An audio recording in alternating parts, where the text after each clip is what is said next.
Bonjour, aujourd'hui, je voulais vous expliquer de quoi il s'agit en général avec la récupération de chaleur et la ventilation.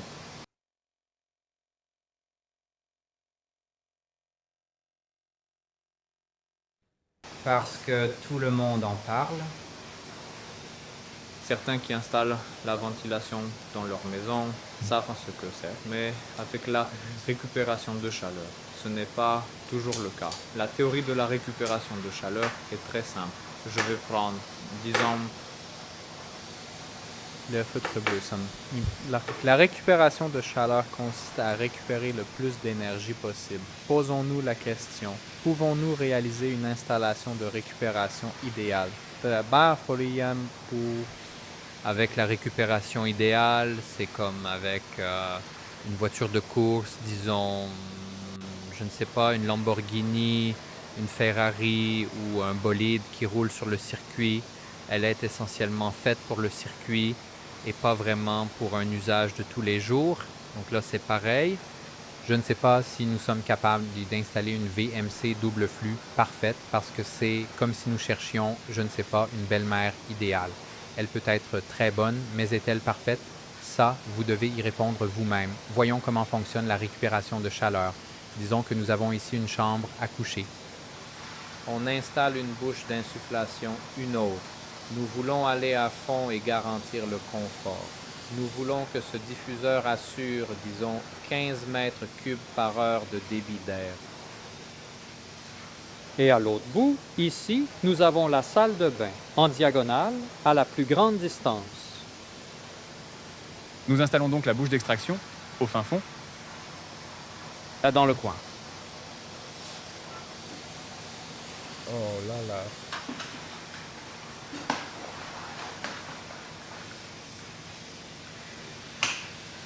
Oh, peut-être que nous réussirons. Voilà notre extraction.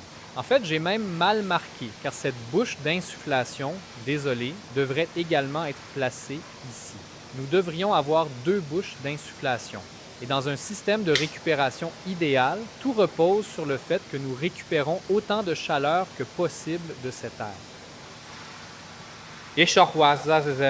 Pour Musnana, Sharon, Jadasmaïre, supposons que les parois soient telles que.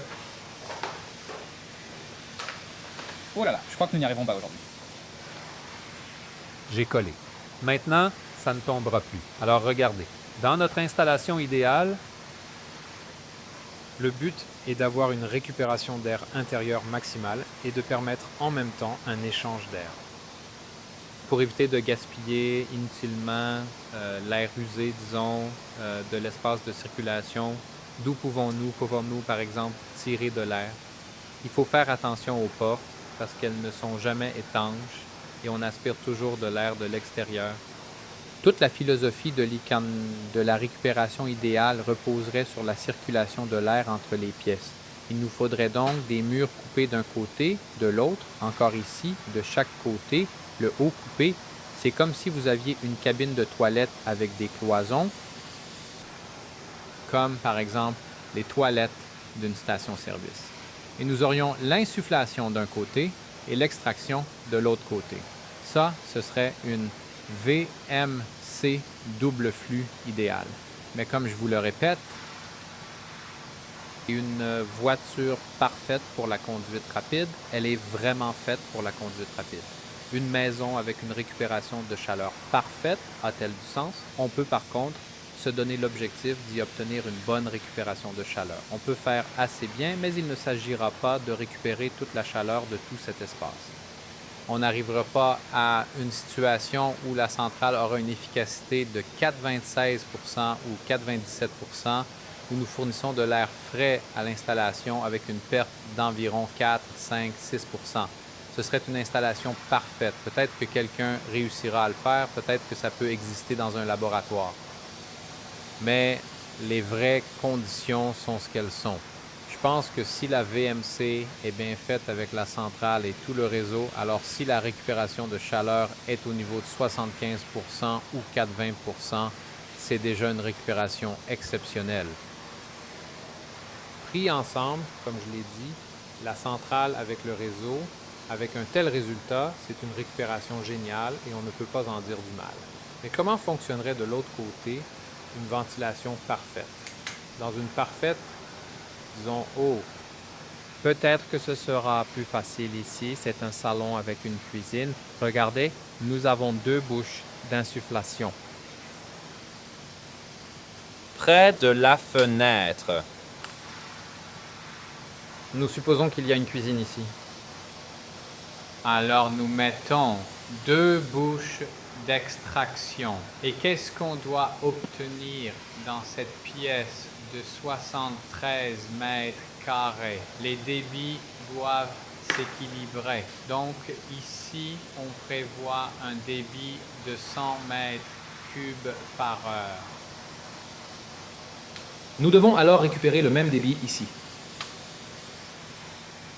100 mètres cubes par heure.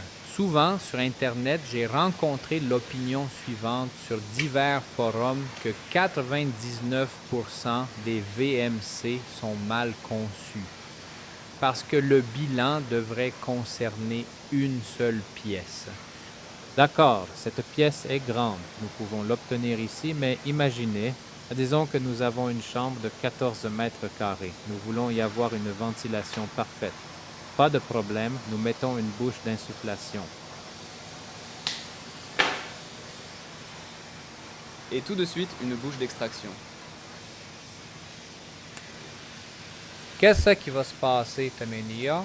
Cet air qui passe ici par ce diffuseur à un rayon d'environ 2 mètres, il est immédiatement aspiré. Une partie, disons cet individu qui habite ici, il en profite. C'est, dans cet exemple que je vous ai donné, c'est une récupération idéale, ces deux pièces.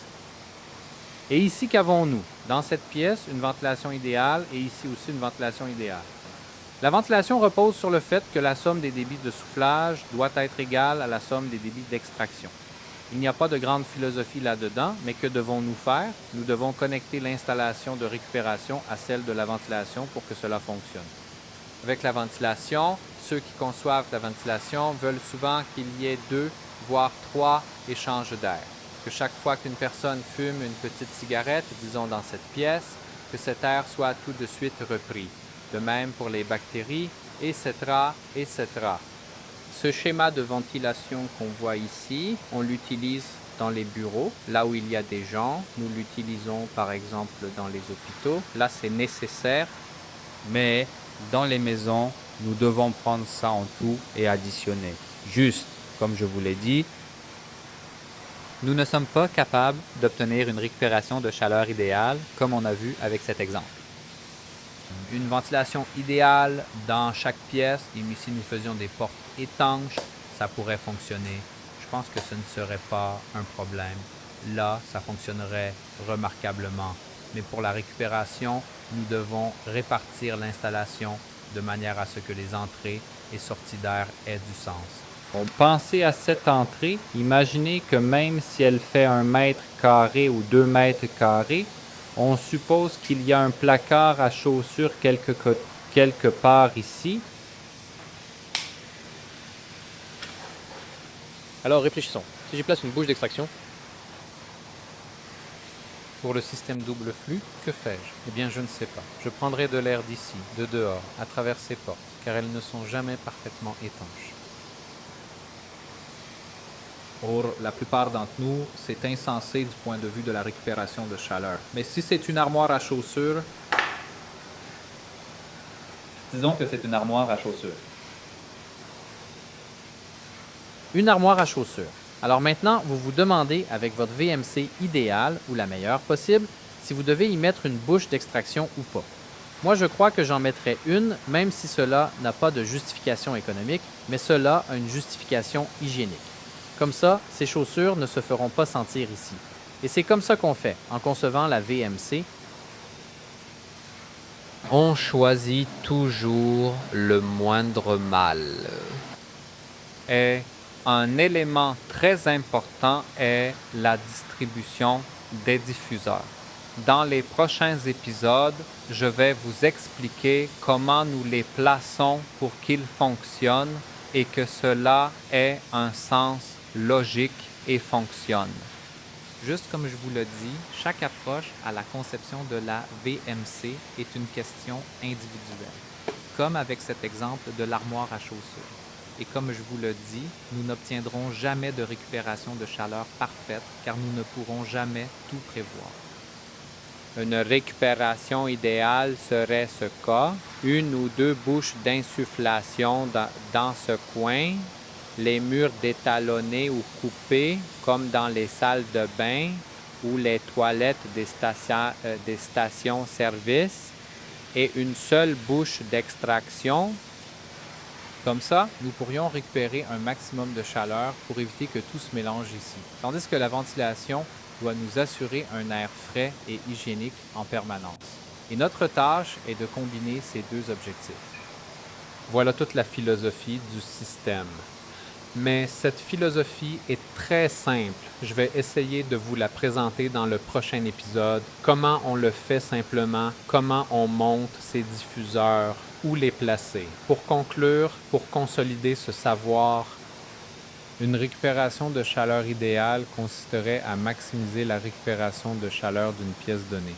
Pour obtenir une récupération maximale, les distances entre les bouches d'insufflation et d'extraction devraient être aussi grandes que possible afin que nous permettions à l'air de se réchauffer. Tandis qu'avec une ventilation idéale dans chaque pièce, nous aurions le même débit d'air entrant que le débit d'air sortant. Et que faisons-nous dans les maisons? Nous combinons la récupération avec la ventilation. C'est tout ce qu'il y a à dire. C'est très simple. J'espère que dans cet épisode, vous avez compris un peu. Voilà tout.